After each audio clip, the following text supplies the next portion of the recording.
Ram Ram and Namaste to everyone. Welcome to Sunlight Wisdom. Last video में हमने first method से कैसे marriage को टाइम करना है वो देखा था। आज की इस वीडियो में हम देखेंगे कि भृगु चक्र पद्धति से कैसे मैरिज को टाइम किया जाता है, जिसको ये नाड़ी एस्ट्रोलॉजी का पार्ट है। ठीक है। तो चाहिए, चलिए देखते हैं। एग्जाम्पल चार्ट के साथ हम देखते हैं। तो ये फर्स्ट एग्जाम्पल है। तो पहले इसमें प्रोग्रेशन यूज़ करना है। जैसे हम नाड़ी एस्ट्रोलॉजी में एक जुपिटर का प्रोग्रेशन यूज़ करते हैं। ठीक है। तो इसमें हाउस का प्रोग्रेशन यूज़ करना है। जैसे first house, second house, third house, fourth house, fifth house, तो ऐसे 12 हाउसेस तक। हर एक एज में, फर्स्ट एज में फर्स्ट हाउस, ठीक है, एक्टिव रहेगा। सेकेंड ईयर में सेकेंड हाउस, थर्ड ईयर में थर्ड हाउस, ऐसे ही 12 हाउसेस तक। ऐसे करके 12, 12 ईयर में 12th हाउस। तो ऐसे करते करते ये हर एक साल ये साइकिल रिपीट होगा। 12-12 का साइकिल ये रिपीट होगा। ठीक है। तो ये 12 है तो ये 13 ईयर हो गया, है ना। ये 14, 15, 16, 17, 18, ये 19 ईयर। ठीक है। ये 20, 21, 22, 23, ये 24, ऐसे 12 के मल्टीप्लिकेशन। ठीक है। तो यहाँ पे वैसे हमको देखना है कि मैरिज से रिलेटेड कौन से हाउस एक्टिव रहेंगे या क्या क्या हमको देखना है। तो हम देखते हैं, चलिए आइए। तो मैरिज में सबसे पहले जब भी फर्स्ट हाउस एक्टिवेट होगा, ठीक है, सेवेंथ हाउस जिस एज में एक्टिव होगा, सेवेंथ लॉर्ड जिस एज में एक्टिव होगा, ठीक है,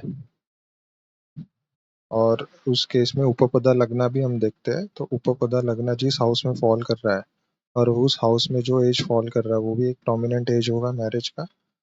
और सेवेंथ हाउस का पदा, ठीक है, जिसको A7 बोलते हैं।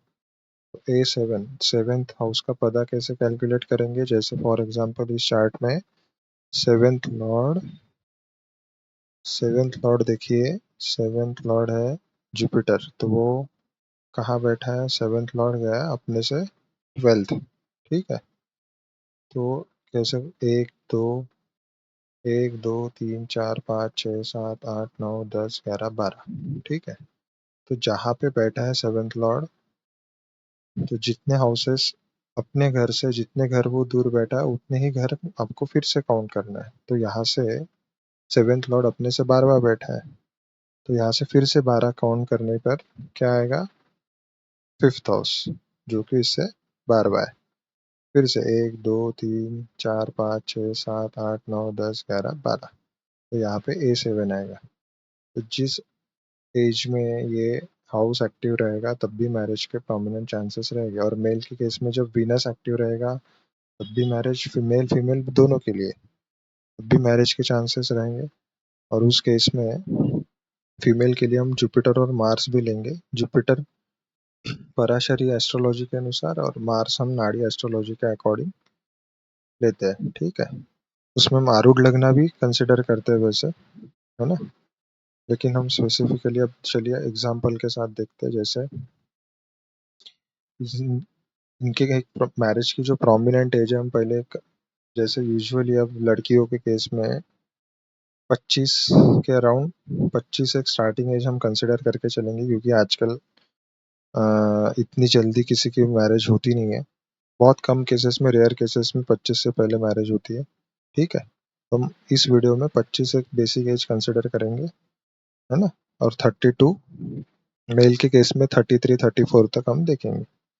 फॉर एग्जांपल इस कुंडली में अगर देखते हैं तो 25 से कहाँ से, फर्स्ट हाउस में 25 एज आएगा, 25th। ठीक है। तो 25th की एज में अगर फर्स्ट हाउस एक्टिवेटेड है तो देखिए, तो इसमें भी चांसेस है मैरिज की। ठीक है। 25th, तो 20 अगर ये फीमेल की कुंडली है तो 25th या 26, तो 26 की एज में भी अगर फीमेल की कुंडली रहती तो 26 की एज में भी शादी हो सकती थी। ठीक है। तो ये हमको रनिंग एज कंसिडर करना है। ठीक है। जब भी ये रनिंग एज रहेगा तब वो इवेंट दे सकता है मैरिज से रिलेटेड, है ना। तो अभी अगर इस केस में देखा जाए तो 26 जब रनिंग रहेगा तब भी मैरिज हो सकती है, 25 26, है ना। उसके बाद देखिए ये हो गया 26 27 28 29, यहाँ पे देखिए A7 यानी सेवेंथ हाउस का पदा भी आ रहा है ना, और विनस भी आ रहा है। तो इस केस में भी मैरिज के चांसेस प्रोमिनेंटली बनते हैं, है ना। 26 27 28 29, जब 29 रनिंग रहेगा एज, तब भी शादी होने के चांसेस बढ़ जाएंगे, है ना। अब उस केस में देखिए 29 30 रनिंग रहेगा तब भी, क्यों, क्योंकि यहाँ पे जुपिटर है, जुपिटर सेवेंथ लॉर्ड है यहाँ पे, ठीक है, खुद ही। तो वो प्रोमिनेंटली अगर देखा जाए इस चार्ट में 29 30 और 31, क्योंकि 31 के केस में तो वैसे ही सेवेंथ हाउस एक्टिवेटेड है। तो अगर हम ओवरऑल देखेंगे तो प्रोमिनेंट एजेस क्या है, 26 29 30 और 31, इन एजेस में शादी हो सकती है।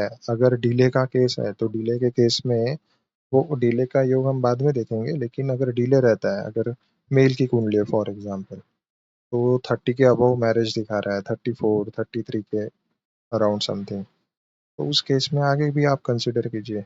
जैसे आगे और कब आएगा, ये 31 हो गया, 32 33, देखिए यहाँ पे आरूढ़ लग्ना भी हम कंसिडर करेंगे, ठीक है। आरूढ़ लग्ना भी जब एक्टिवेट होता है तब भी शादी होने के चांसेस बढ़ जाते हैं। फॉर एग्जांपल देखिए, अब इसमें आरूढ़ लगना है, ये 31 32 33, 33 जब रनिंग रहेगा तब भी शादी हो सकती है।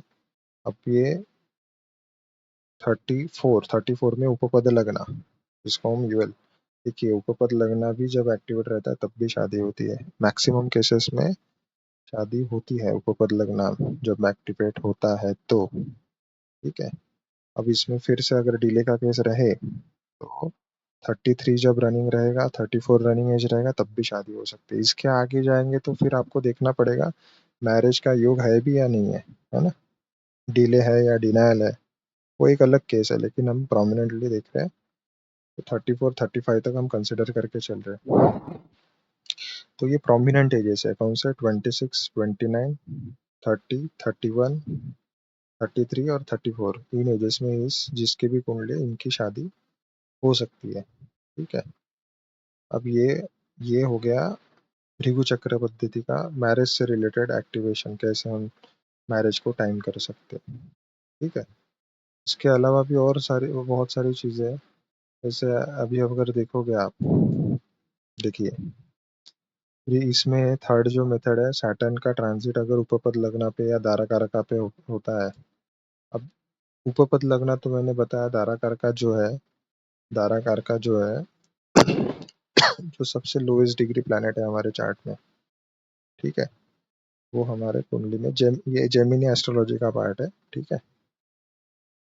जो सबसे लोएस्ट डिग्री प्लैनेट है, जिसको हम दारा कारका बोलते हैं, उसके ऊपर भी जब प्रोमिनेंट ट्रांजिट होता है सैटर्न और जुपिटर का, डबल ट्रांजिट भी या फिर सिंगल ट्रांजिट भी होता है, लेट से सैटर्न का दारा कारका के ऊपर ट्रांजिट अगर होता है तब भी शादी हो सकती है। ये के एन राव जी का ये के एन राव जी का रूल है, ठीक है। उन्होंने बताया अपने बुक में कि सैटर्न का ट्रांजिट जब भी उपपदा लग्ना पे होता है तो भी मैरिज के प्रोमिनेंट चांसेस रहते हैं, है ना। तो फॉर एग्जांपल देखिए, या अगर यहाँ पे उपपद लगना पाइसिस में, लेट से सैटर्न, अभी करंटली तो सैटर्न पाइसिस में ही चल रहा है, ठीक है। अगर हम किसी कोई आता है, अगर ये कुंडली कोई कुंडली लेके हमारे पास आता है कि शादी कब होगी, तो अभी अभी आपने देखा कि सैटर्न उपपद लगना के ऊपर ही सैटर्न ट्रांजिट कर रहा है। तो इस केस में तो इजीली आपने प्रेडिक्ट कर सकते हो कि यहाँ पे बहुत प्रोमिनेंट चांसेस है शादी के लिए, है ना। यहाँ पे जुपिटर का भी ट्रांजिट, ठीक है, देखिए सेम है, जुपिटर का भी ट्रांजिट उपपद लगना पे अगर हो, ठीक है, चाहे कैसे भी, चाहे उसके ऊपर ट्रांजिट करे या उसके ट्राइन में ट्रांजिट करे, या फिर उसको अपने अपने से 7 जिसको हम समसप्तक बोलते हैं, ठीक है, उससे 159 या उससे जस्ट अपोजिट यानी सेवेंथ समसप्तक में आए या सैटर्न या जुपिटर, तब भी शादी हो सकती है, ठीक है। तो ये कुछ रूल है, आप अपनी कुंडली पे देखिए अप्लाई करके, ये हमेशा आपको दिखेंगे ही। इनमें से कुछ ना कुछ एक्टिवेटेड रहेगा तभी वो शादी से रिलेटेड इवेंट होता है। ठीक है, ये हो गया, स्नैपशॉट मेथड है, बहुत इजी है। आई होप आपको पसंद आया हो। आप देखिए, अपना करके देखिए, है ना। नेक्स्ट वीडियो में हम देखेंगे कि प्रोग्रेशन से कैसे हम मैरिज को टाइम करें। इसको हम जुपिटर का प्रोग्रेशन बोलते हैं। जैसे जुपिटर को एसेंडेंट बना के जुपिटर से, जुपिटर यहाँ पे हमने हाउस का प्रोग्रेशन लिया, उस केस में हमको जुपिटर को फर्स्ट हाउस में कंसिडर करके वहां से प्रोग्रेशन यूज करना है ना। उसमें डिग्री का भी कंसेप्ट है, डिग्री वाइज एग्जैक्ट कैसे कैलकुलेशन करना है वो देखेंगे, है ना। तो बाद में फिर फोर्थ पार्ट में हम देखेंगे सन का प्रोग्रेशन कैसे यूज करना है D9 में, राहु केतु का ट्रांजिट। ठीक है, तो आप देखिए, थोड़ा वेट कीजिए। ठीक है, आई होप आपको ये वीडियो पसंद आएगा। अगर पसंद आया तो लाइक शेयर सब्सक्राइब कीजिए, है ना। चलिए फिर मिलते हैं नेक्स्ट वीडियो में। राम राम।